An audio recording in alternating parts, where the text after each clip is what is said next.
Hi, my name is Levi Perkins, and today we're going to talk about a concept in chemistry that's not too basic, but also not too acidic. What I'm talking about is acid and base titrations. Now, some of you might say that, Levi, titrations aren't that hard. true, they're not that difficult for honor students, but for the average student, titrations take a while to master because there are several different components.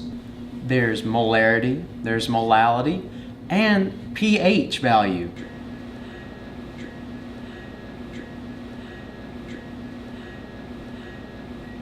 When I say molality, that means concentration. So when I add 1 drop of this base, it should be equal to 1 drop of this acid. What I mean by pH scale is I mean that this is a scale that measures the concentration of hydrogen molecules in a substance. For instance, acid has a large concentration of hydrogen molecules, so they belong at the beginning of the pH scale. Bases have hydroxide molecules and a low concentration of hydrogen molecules, so they belong at the end of the pH scale.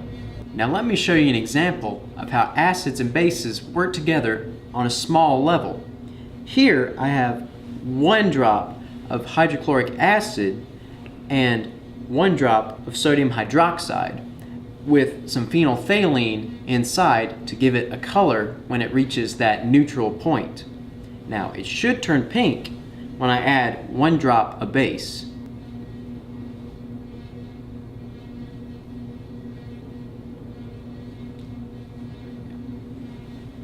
Now, since it's pink, it means that it's at an equal level of pH. So that way, it means it's closer to 7, which is in the middle of the pH scale. So the acid and the base is now balanced.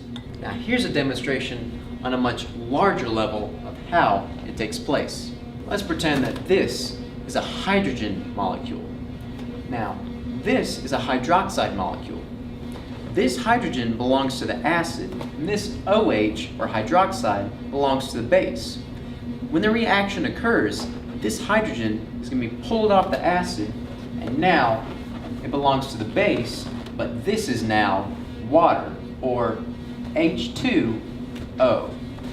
Some of you might say that titration isn't going to be that useful for you if you're going to do something other than be a chemist. But what you might not think about is a real-life scenario kind of like this. Before a surgery, several chemicals can be inserted into the body so that way they neutralize any chemicals that might go into the body. And if those are a wrong concentration, they could, in fact, kill him.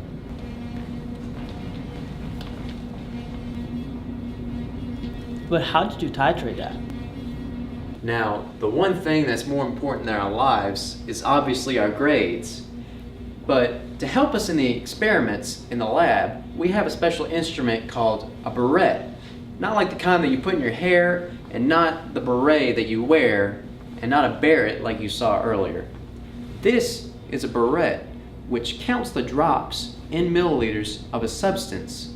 Because sometimes you have the concentration of a base, but sometimes you don't have the concentration of an acid, and this helps you measure it. 81, 82, 83, 84, 85, 86, What did you make in your last test? 95, 96.